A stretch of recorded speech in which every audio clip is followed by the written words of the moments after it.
Comment on the video, where are people watching, and don't forget to like, share, and subscribe to the channel. Miles Abernathy thought he'd found paradise when the glossy brochure for Riverstone Meadows landed in his Chicago mailbox. The image showed white picket fences, tidy flower beds, and golden retrievers dozing beneath shade trees, all under the reassuring seal of the local HOA. After 16 years of auditing spreadsheets, the 49-year-old longed for mornings filled with birdsong instead of traffic horns and evenings tinkering with pine boards in a two-car garage. On a cloudless Saturday in May, his battered Ford pickup rolled beneath the subdivision's limestone arch, a trailer hitched behind it stacked with furniture and one crate marked fragile, otter statues.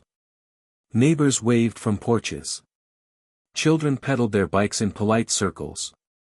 Wind chimes hummed a gentle welcome. For precisely 12 minutes, Riverstone Meadows lived up to its promise. Then he met Karen. She materialized at the edge of Miles's brand-new driveway as if summoned by the squeal of the truck's brakes, tall, pastel-bloused, clipboard tucked beneath one arm, the sapphire letters HOA embroidered across a sash that gleamed in the afternoon sun. "Mr. Abernathy, isn't it? We love fresh faces," she cooed, her immaculate smile as rigid as porcelain. With a practiced tilt of her head, a curtain of carefully lacquered curls cascaded into place. "Just popping by with our community guidelines. We like to keep things orderly around here." Her gaze drifted, hawk-like, to the crate-stamped otter statues. The smile tightened by a single degree. Inside Miles's half-unpacked living room, the welcome packet she'd handed him felt heavier than a law textbook. 87 sections, each with enough subsections to rival a federal code, mapped out everything from acceptable shades of mulch to legally permissible mailbox fonts. Page 12. Taped with a neon pink sticky note initialed K, addressed yard figurines, residents may display no more than 2 decorative items, each no taller than 10 inches. The tallest otter stood a proud 12. The sun dipped low as Miles finished unloading boxes, arranging 3 cheerful river otter statuettes around a bed of fresh red mulch. At dawn, he discovered a violation slip tucked beneath his windshield wiper, serial number 0001, handwritten, of course, by Karen. Offense: access wildlife statuary. Remedy: remove within 24 hours to avoid fines. Miles laughed under his breath, muttering about skewed priorities, and drove off to purchase paint for the guest room. When he returned, orange stickers screaming pending removal clung to each otter's nose. The welcome cookies his neighbor had left on the porch were gone, replaced by a photocopied invitation, HOA orientation, Monday, 7 p.m., Community Center. Attendance mandatory for new residents. In less than a day, Miles grasped the subdivision's true nature, a pristine utopia, meticulously patrolled, perfectly regulated, ruled by Karen in all her pastel-armored glory. If 3 pint-sized otters were cause for alarm, he could only imagine what conflicts lay ahead, and he suspected the real estate brochure had left out the most important amenity of all, an ongoing battle for the soul of Riverstone Meadows. The first crack in Riverstone Meadows' postcard image arrived at dawn 3 days after the orientation meeting. Miles Abernathy woke to the tremor of a diesel engine, the kind he had heard 1,000 times during childhood summers on his uncle's farm in Missouri. Outside, an orange flatbed idled at the foot of his driveway. 2 workers in reflective vests unchained 3 concrete highway dividers, each one 8 feet long, 2 feet wide, and weighing close to 2 tons, and eased them onto the fresh blacktop with a bone-shaking thud. Miles hurried out in his plaid robe and work boots, waving his hands as if he could stop the next block from sliding off the trailer. One laborer pointed to a clipboard. "Work order signed by the HOA president," he said, already lowering the final slab. Bolted to the center barrier was a laminated poster printed in brushstroke pink, ringed in gold glitter, by direction of Karen, acting on behalf of the Riverstone Meadows HOA, property access suspended pending review of code violations. Trespassers will be cited and towed at owner's expense. The exclamation points at the end of each line had been traced over with silver gel pen. Miles managed to choke out a laugh, it sounded more like a cough. "This is still my house," he insisted to the crew, but they were already back in the cab, receipt carbonless and final. Two neighbors circled from across the street, retirees George and Edna Payne, clutching styrofoam to-go cups from the diner on State Route 9. George gave a sympathetic shrug. "We once got a ticket for planting tulips 2 inches taller than regulation." Edna squeezed Miles's arm. "Karen likes a spectacle. Try not to give her one." Spectacle or not, Miles needed to get to work. The barriers closed the only vehicle path to his garage. On foot, he stepped around them to retrieve his lunch from inside, only to find a second notice taped to the front door: "Unauthorized entry in progress, report submitted." The signature at the bottom looked like rows of sea serpent loops, Karen's unique flourish. By mid-morning, news traveled faster than last night's thunderstorm. An email from the HOA board hit every resident's inbox: "Mr. Abernathy is under investigation for multiple infractions, including but not limited to unsanctioned statuary, non-compliant mulch coloration, and disruptive driveway aesthetics." A bullet list detailed fines that together rivaled the down payment on his mortgage. The file name, Miles_notice_final thstme.pdf, carried its own sting. He dialed the HOA office. The call patched to a pre-recorded greeting featuring Karen's voice over soft piano: "Thank you for calling Riverstone Meadows, where harmony is our highest aim." Harmony, Miles thought, staring at tons of government-grade concrete, felt about as far away as the moon. Late afternoon, Karen herself appeared, marching up the sidewalk in ballet-flat shoes that made no sound yet seemed to echo. She held a clipboard, the same model as before, but now wrapped in pale blue velvet. "Miles," she said, without a hello, "we have to protect community standards. You failed to remove the extraneous wildlife figurines within the 24-hour grace period. They're otters, not wildlife. Otters are wildlife, dear." Her tone mixed pity and triumph. Section B14 states outdoor sculptures exceeding 2 units must be cleared for thematic cohesion. She gestured to the barriers as if presenting a gift.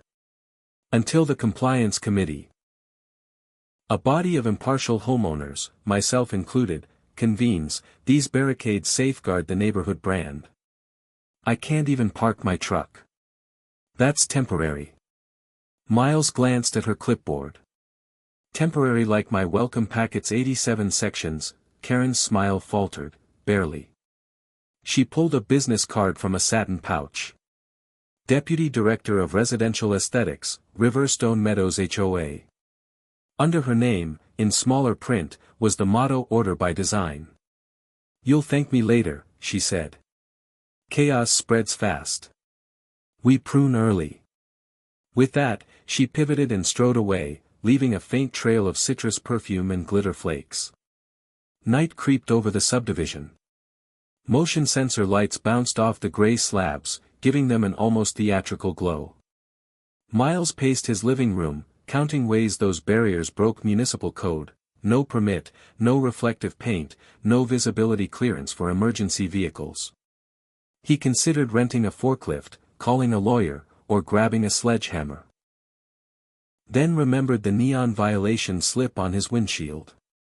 He exhaled, long and slow. "Stay calm, find leverage," he told the row of otter statues now lined up inside on the mantel. Their painted glass eyes seemed to agree. The next morning, he'd file police and city reports. If that failed, he'd explore every legal angle, every loophole, every neighborly crumb of gossip that might tilt the scales. For now, the concrete dividers stood like medieval battlements guarding nothing at all, except perhaps Karen's towering sense of control. Miles fell asleep on the couch, knowing one thing for certain: the opening shot had been fired, and Riverstone Meadows was no longer a place to quietly retire. It was a chessboard, and Karen had just claimed center square with 3 blocks of uncompromising stone. Tuesday began with a to-do list the length of Interstate 55. At the top, police report. Miles drove his pickup, now relegated to street parking half a block away, to the Brookfield Township Station. The duty officer, Sergeant Preston Doyle, listened while tapping notes into a tablet. When Miles finished, Doyle adjusted his reading glasses and sighed. "Sir, technically, a homeowners association has wide latitude. Civil dispute," he said.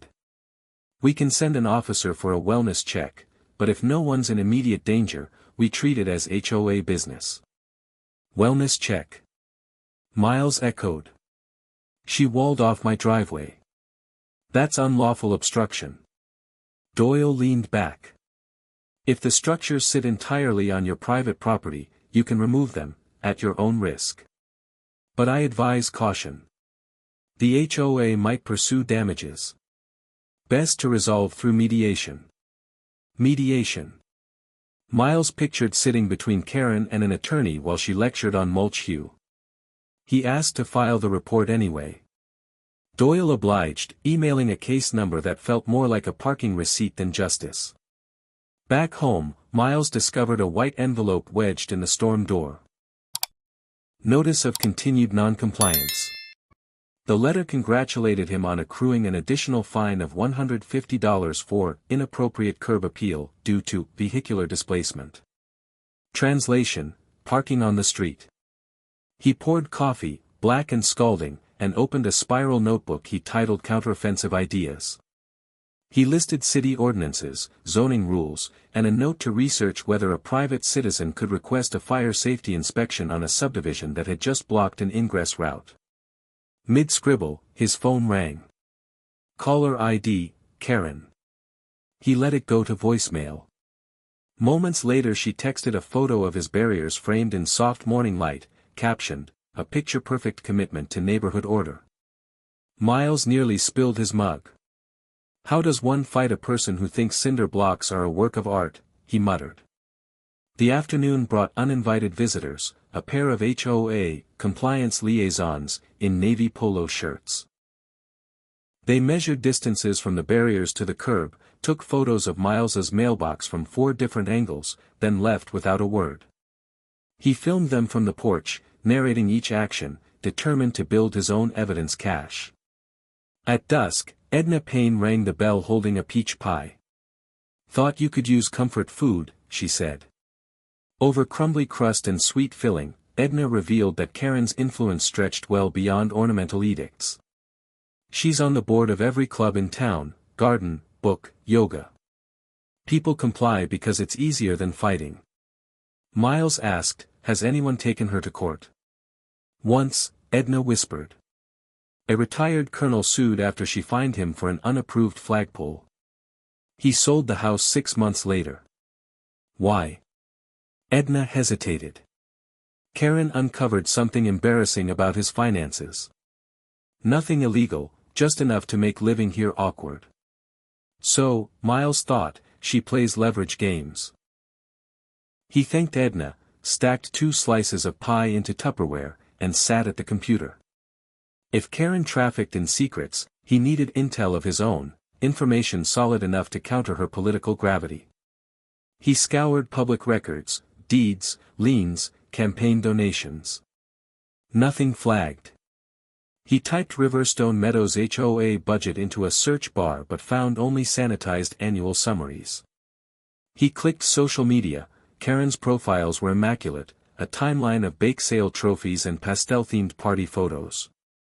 Then a new idea flickered: Freedom of Information Act. Municipal filings for the HOA's common area permits should be public. Maybe hidden within was paperwork exposing procedural shortcuts. He filed a request online, feeling the first crack of hope since the barriers dropped. Just before midnight, a notification pinged his phone, a comment on the neighborhood forum: "Anyone know why Mr. Abernathy is arguing with the HOA? We heard sirens. Hope everything's okay." Sirens? Miles stepped outside. Not a sound. He realized Karen had planted the rumor herself, a preemptive strike painting him as unstable. He returned inside and opened the notebook to a blank page. Centered at the top, he wrote, "Leverage plus public pressure." Under that, he penned a single objective: find the story Karen doesn't want told. The barriers loomed in the moonlight, silhouettes against manicured lawns. Miles felt a chill, not from the night air but from the realization that this conflict was no longer about otter statues or driveway access. It was about power, and whether one determined newcomer could dismantle a regime built on polished smiles, glitter pens, and fear. He closed his eyes, letting the hum of distant traffic lull him into uneasy sleep. Tomorrow he'd start knocking on doors, politely at first, to see who else had suffered in silence. If the HOA wouldn't protect its residents, perhaps the residents would protect one another. Miles intended to find out. The following evening, Miles found himself seated at the kitchen table of Dahlia D. Marigold, a retiree known for tending the neighborhood's most exuberant rose garden. Dee had a mischievous sparkle in her hazel eyes, the sort that suggested she enjoyed a good secret as much as a well-fertilized bloom.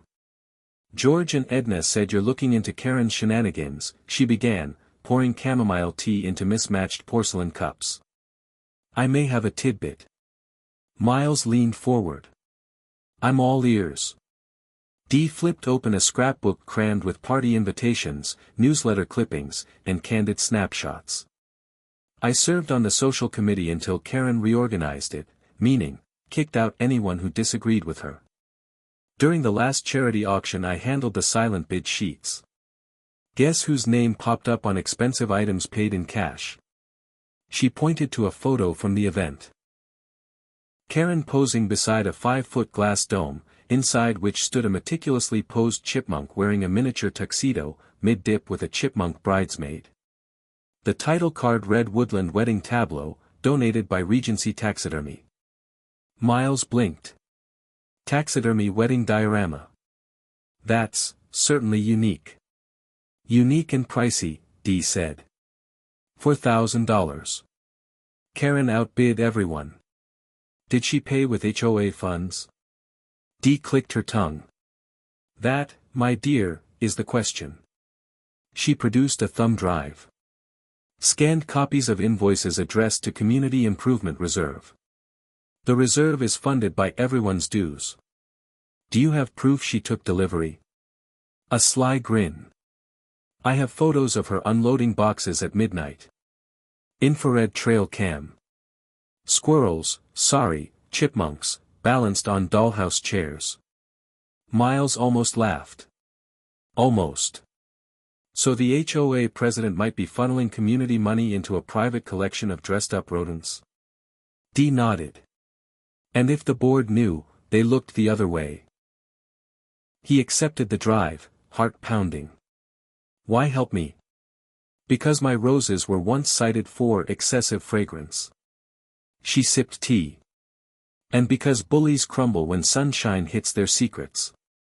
Miles spent the night cataloging Dee's files. Invoices matched HOA ledger entries labeled "Beautification Enhancements."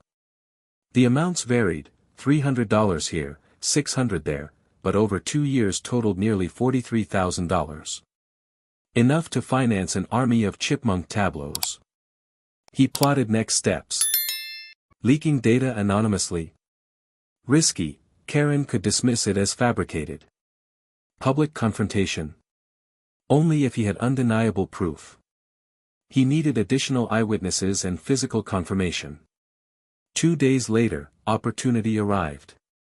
An email blast announced Riverstone Meadows Spring Fling, hosted by Karen. It promised live jazz, gourmet lemonade, and a showcase of community treasures. Miles suspected the treasures would not include chipmunks in formal wear. He enlisted George and Edna as undercover photographers, arming them with phones set to silent shutter. Dee volunteered her niece, an investigative blogger, to attend as a caterer. The plan: document anything carried from Karen's garage to the clubhouse as setup material. Saturday morning dawned breezy and bright. Miles donned a blue seersucker jacket, inoffensive, neighborly, and joined the crowd outside the clubhouse, a faux colonial structure draped in pastel bunting. Karen greeted arrivals beneath a banner reading "Order by Design," her sash sparkling under the sun. As she floated from guest to guest, Miles feigned small talk with the treasurer, Martin LeClaire, steering conversation to budgets. Martin's forehead glistened.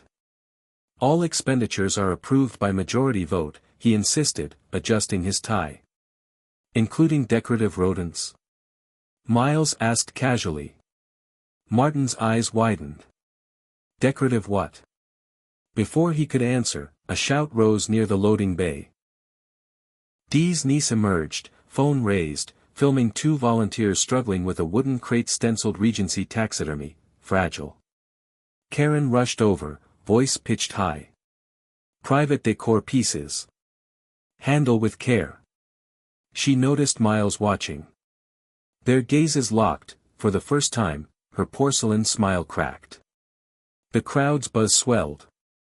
Someone asked, "Is that how our dues are spent?" A man in golf attire snapped photos. Another recorded video commentary, Chipmunk Gate, live at Spring Fling. Karen attempted damage control, hustling the crate indoors, but the whisper network spread faster than pollen. Miles stayed on the periphery, recording reactions. He didn't gloat, he gathered evidence. By evening, a compilation video titled Riverstone Meadows Secrets appeared on the local neighborhood app. Within hours it amassed 3,000 views, far beyond the subdivision's population, thanks to residents sharing it with friends and family across town. Comments ranged from shock to satire, but a common theme emerged, a demand for transparency. At 10:37 p.m., the HOA board announced an emergency meeting. Karen scheduled it at dawn, perhaps hoping fewer residents would attend. Instead, the clubhouse overflowed. Dee handed Miles a whisper-thin microphone linked to a portable speaker. "You'll want to be heard," she whispered. Miles stepped to the front row, thumb drive in pocket, voice steady for the first time since he'd arrived. The concrete barriers no longer felt like towers of intimidation, they felt like relics of yesterday's empire. Tomorrow, he knew, the real fight would begin, one fought with ledgers, cameras, and the indignation of neighbors who finally smelled something worse than excessive tulips. And he fully intended to win. Karen opened the emergency HOA session with a script worthy of a City Hall hearing. "Mistakes may have been made," she intoned, "but unity remains our highest aim." She attempted to adjourn before questions, but residents shouted her back into her folding chair. Miles presented Dee's files on a projector borrowed from the community center. Line items marked beautification enhancements morphed into wedding-attired chipmunks grinning on the big screen. Gasps echoed off the cinderblock walls. Karen's cheeks blushed a shade matching her pastel blazer. "Those are community-building art installations," she insisted. "To inspire whimsy." Martin, the treasurer, shook his head. "I never approved a dime for chipmunks." A motion to suspend Karen as president passed by overwhelming voice vote. She declared the vote invalid, citing Robert's rules, and stormed out. Her final words, "Order will prevail," rang like prophecy or warning. But suspension did not equal removal, and Karen still controlled keys to the HOA storage shed housing financial records. Miles feared shredders would run all night. He needed a distraction, something loud, visible, impossible to ignore. Enter Operation Yard Rebellion. That afternoon he rented a box truck, filled it with inflatable penguins purchased at a party supply wholesale, plus life-size cardboard cutouts of America's founding fathers. George designed a playlist of up-tempo Zydeco songs. Edna sourced battery-powered spotlights from her son's hardware store. Just past midnight, the team worked assembly line style. Edna staked extension cords across Karen's yard, George inflated penguins until the air compressor overheated. Miles arranged cardboard Washingtons and Jeffersons in stately rows, each holding a miniature, "We the People" scroll. Finally, he planted portable speakers under Karen's azalea bushes. At dawn, the first accordion riff of Zydeco ripped through Riverstone Meadows. Windows snapped open. Somewhere a dog howled.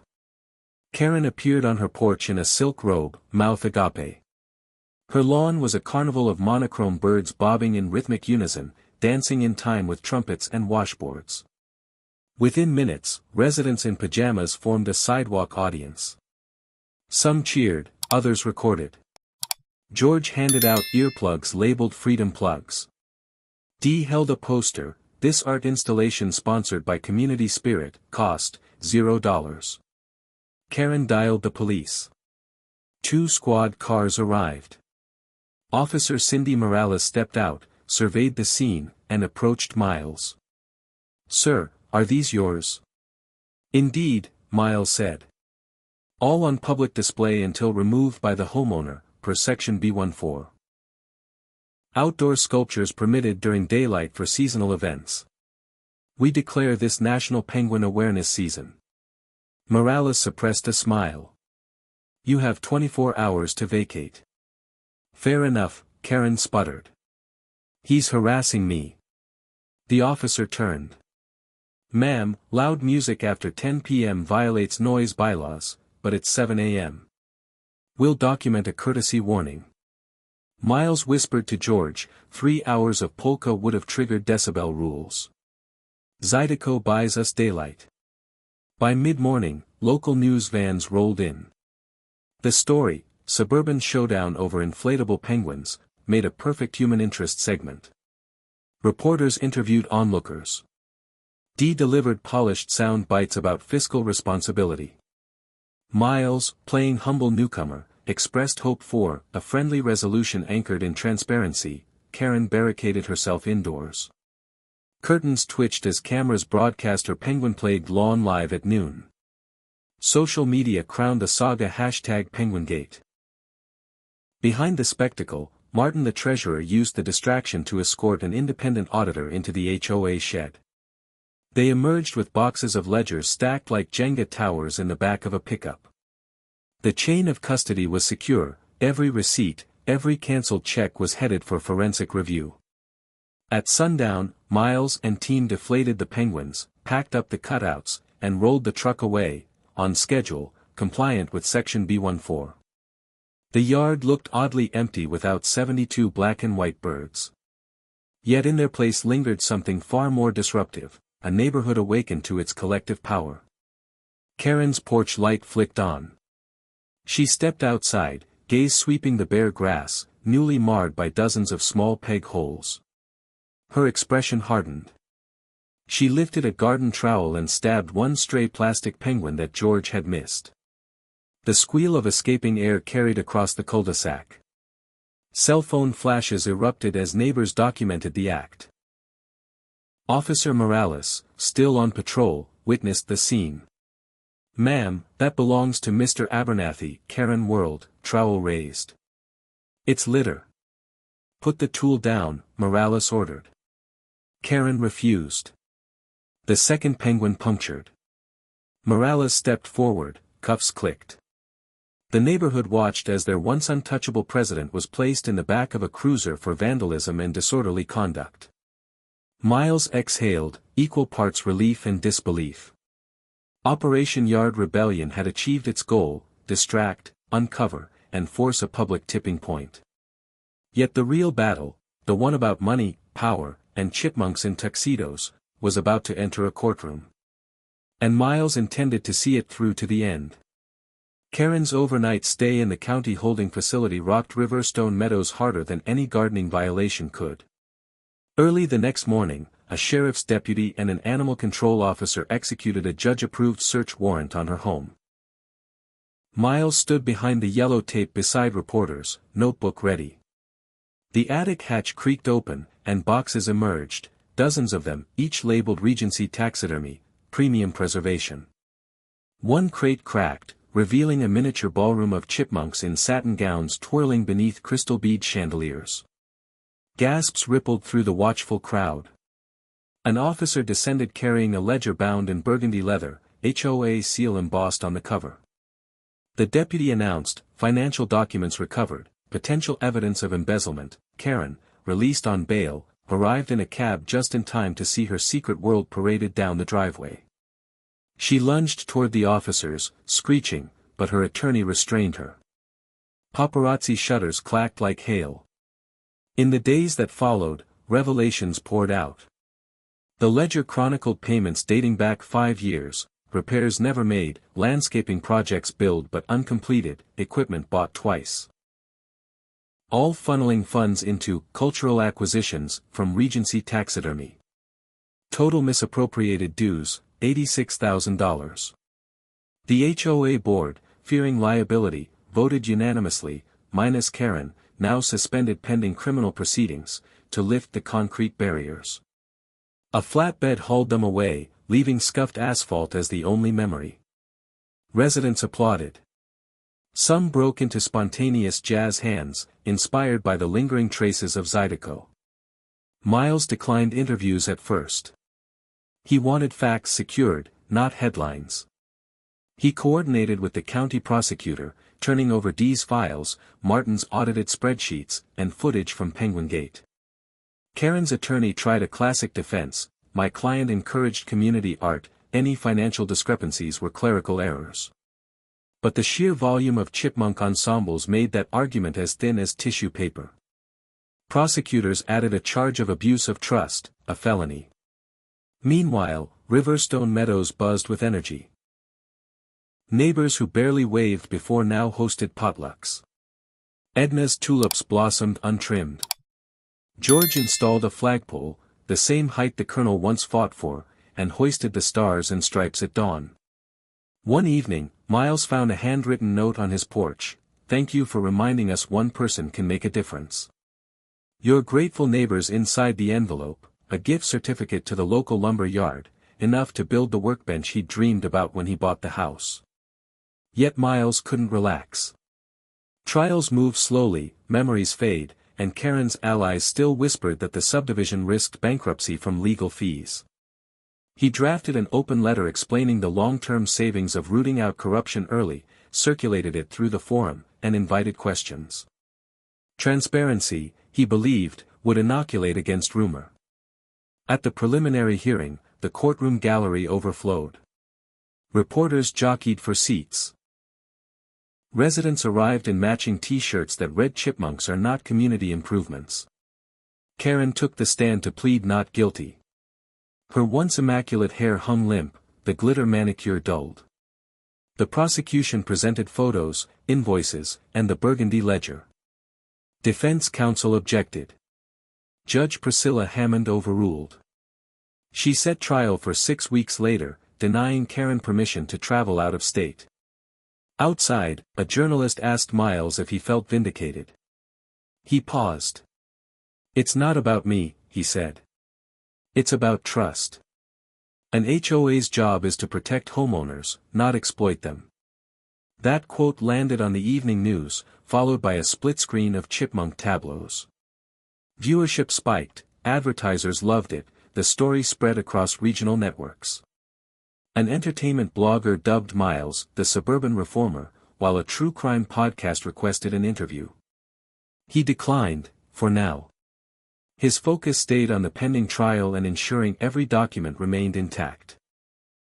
At home that night, he moved the otter statues back outside, arranging them in a semicircle facing his porch. No neon slips appeared. Instead, children stopped on bicycles to admire them, asking questions about river otters. Miles shared fun facts about their playfulness and habitat. The cul-de-sac felt brighter somehow, no concrete, no fear, just a neighbor telling stories at twilight.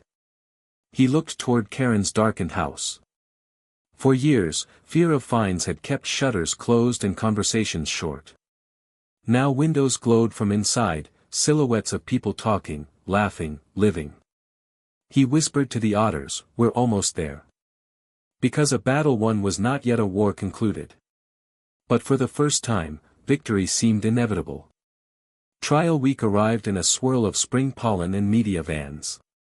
Prosecutors lined up witnesses: the auditor, D. Martin, the officer who seized the boxes, and residents assessed dubious fines. Each testified to Karen's pattern. Minor citation, escalating fee, silent threat, until wallets opened or decor disappeared. Karen's defense team attempted a counter-narrative: Miles was a disruptive outsider orchestrating a vendetta. The jury watched security footage of him deflating penguins, smiling. It looked more like community theater than menace. When Dee took the stand, her calm clipped testimony dismantled the art project excuse. She described chipmunk scenes too risque for family viewing, toga parties, saloon brawls, hardly HOA friendly. Laughter rippled through the courtroom. Judge Hammond struck the humor but allowed the point. The final nail came from the ledger. A forensic accountant demonstrated how Karen moved funds through 3 accounts before paying Regency taxidermy, classic laundering, minus offshore banks. The numbers glowed on a projector, line graphs, flowcharts, arrows pointing to her signature. During closing arguments, the prosecutor held up a tiny chipmunk in a tuxedo, Prosecution Exhibit C. "Members of the jury," she said, "this is where your playground resurfacing went. This is why the pool showers leak. This is why your dues keep rising." She placed the figurine on the rail before them. Jury deliberation took less than 2 hours. Verdict: guilty on all counts, embezzlement, fraud, vandalism, and disorderly conduct. Sentencing followed, 5 years in state prison, restitution of $86,000, and 500 hours of community service picking up roadside litter along Highway 47. As the bailiff led Karen away, glitter from her once beloved pen still sparkled faintly on her confiscated sash. The courtroom erupted in relieved applause. Judge Hammond rapped the gavel once, then smiled. Court is adjourned. Reporters swarmed miles outside. This time he answered questions. Accountability matters, he said into the microphones. No community should fear its own governance. Over the next week, volunteers cataloged Karen's chipmunk kingdom. 238 dressed rodents, 14 themed dioramas, and 1 motorized Ferris wheel sized for small mammals. The county museum accepted the collection as a cautionary exhibit titled Whimsy Gone Wrong, a tale of suburban excess. Opening day drew busloads of schoolchildren. Meanwhile, Riverstone Meadows elected a new interim board. Dee became president, Martin remained treasurer, George chaired the landscaping committee, and Miles, despite polite nominations, insisted on serving only as resident advisor. Reforms came quickly: simplified bylaws, transparent budgets, quarterly potlucks in place of punitive inspections. Fines still existed, for genuine safety risks, but every citation required photographic evidence and a 7-day grace period. The oppressive quiet of manicured conformity lifted, porch swings squeaked again, wind chimes played unpoliced melodies. One Saturday, Dee invited Miles to coffee at the community center. She slid a contract across the table. True North Publishing wants your story, book and maybe film rights.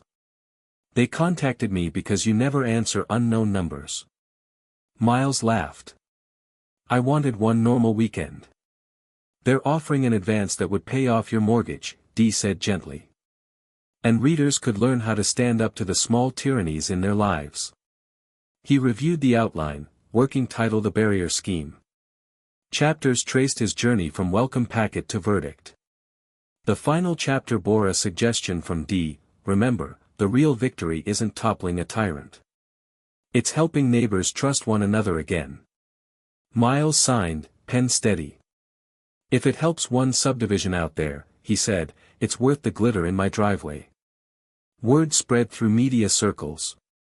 A producer from a streaming platform requested a meeting. Screenwriters envisioned inflatable animals, courtroom drama, and the feel-good triumph of community. Miles negotiated creative control over factual details. He owed the neighborhood accuracy. On a warm Friday evening, the new board hosted a trust-rebuilding barbecue. Children painted otter figurines provided by Miles, now honorary mascots of resilience. Adults sipped lemonade, discussing gardening, not bylaws. Someone put Zydeco on the speakers. Nobody complained. Miles stood by the grill, apron splattered with sauce, watching neighbors reclaim simple joys. He felt the weight of months, barriers, meetings, subpoenas, lift.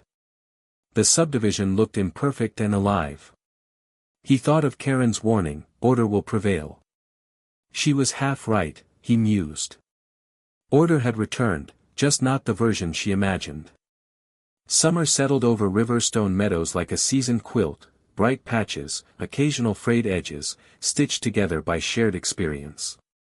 Lawns now sported garden gnomes, metal sculptures, and, in one bold case, a 3-foot ceramic armadillo wearing sunglasses.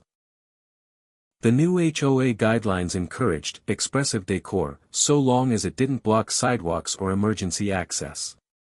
Residents chuckled that the only concrete barriers left were in cautionary tales. Miles Abernathy became something of a local legend. The county library hosted a barrier scheme preview night, chairs filled faster than at a Black Friday sale.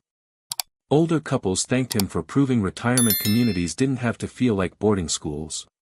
Younger families appreciated the civics lesson for their kids. When True North Publishing released the hardcover that September, it debuted at number 3 on a regional bestseller list. Reviewers praised Miles's clear prose, part memoir, part practical guide to grassroots advocacy. A national talk show spot followed, where Miles demonstrated how to read an HOA budget and joked that he'd trade every autograph session for 8 hours of uninterrupted woodworking. Hollywood called next. Streaming service Celestial Plus greenlit Concrete Hearts, a limited series, inspired by true events. Producers wanted Ryan Gosling for Miles and Meryl Streep for Karen. Miles nearly choked on his coffee. "I'm flattered," he told them, "but maybe cast someone who can wield a power drill believably." The contract included a clause donating 5% of net profits to community building grants for neighborhoods caught in similar disputes. Miles insisted, Celestial Plus, sensing PR gold, agreed. Dee celebrated by planting a new rose variety she named Penguin Resolve, white petals tipped in pink. As filming prep began, journalists revisited Riverstone Meadows. They found a place transformed. The playground glowed with fresh paint funded by restitution. The pool finally boasted new showers. Georgia's flagpole flew not just Old Glory but also the state flag and one whimsical banner bearing an otter holding a hammer. During a sunset stroll, Miles paused at the driveway once barricaded by concrete. The asphalt scars had faded under sealant and time, yet he could still trace their outline in memory. He knelt to adjust an otter statue, now wearing a tiny construction helmet, and whispered, "We did all right, buddy." Footsteps approached. Dee joined him, holding a copy of the museum's new brochure featuring the chipmunk exhibit. "Sold out field trip season," she said with a grin. "Kids love cautionary rodents." Miles chuckled. "I sometimes wonder what Karen thinks, seeing her collection teach ethics." "Actions have ripples," Dee replied. She nodded toward a group of teens hanging paper lanterns for that night's community movie screening, Finding Nemo projected on a bedsheet. Good and bad. The path lights flicked on, guiding residents toward folding chairs and coolers. Zydeco drifted faintly from a portable speaker, just tradition now, not rebellion.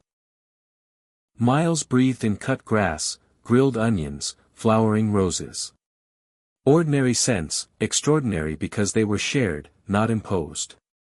He thought of the concrete barriers, heavy, immovable, symbols of control. They were gone, but the decision to stand against them had reshaped an entire neighborhood. The real monument, he realized, was invisible, a collective memory of courage, humor, and the insight that small actions, like small mammals in tuxedos, can capture big truths. With a satisfied sigh, Miles joined his neighbors under the lanterns, ready to watch cartoon fish navigate a vast ocean. He felt, at last, that Riverstone Meadows truly was the paradise the brochure promised, because its people had reclaimed it, penguins and all.